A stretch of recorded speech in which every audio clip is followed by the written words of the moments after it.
A man left me one of my most favorite comments that I've ever gotten recently on one of my videos. And not in a good way, but in a, well, this gives us another thing to talk about kind of way. Because I made a video about how painful and ironic it is when someone is actively betraying their partner while saying the words, "I love you, but I'm not in love with you." And I actually went back and rewatched the video after reading his comment because I genuinely wanted to understand what he found so off-putting. Because his message said, "I don't know how to say this nicely, but I don't think your video is going to be perceived as you had hoped. I suggest that you show this to any of your male friends and ask them how they interpret it, and I think you'll want to take it down. Good luck in your healing journey." So that's why I wanted to go back and watch it, because I don't want to come across just angry, and I don't want to come across like I hate men. But honestly, after rewatching it, I wasn't angry at all. And I didn't say all men are bad, and I didn't say all men cheat, and I didn't really even rant about my ex-husband.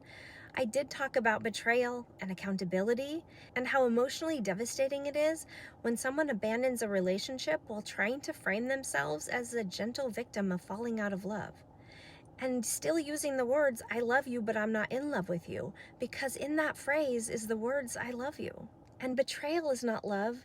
Humiliating your partner is not love. Emotionally abandoning your family is not love.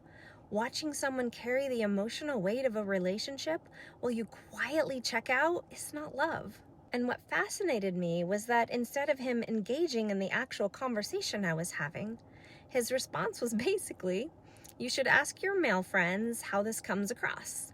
And I realized that's actually the part of this dynamic that so many women are exhausted by.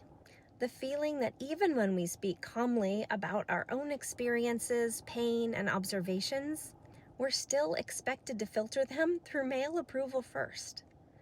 But I wasn't making a video for a panel of men deciding if I was acceptable. And the women and even some men that I was talking to heard me, because so many of us didn't just have to heal from a divorce or a breakup, we had to heal from years of doubting what we could clearly see, excusing what we never should have excused, and carrying things we honestly never should have picked up in the first place. So it was a little ironic to me that after all of that, someone would suggest that this message run through a panel of men before deciding whether it's valid.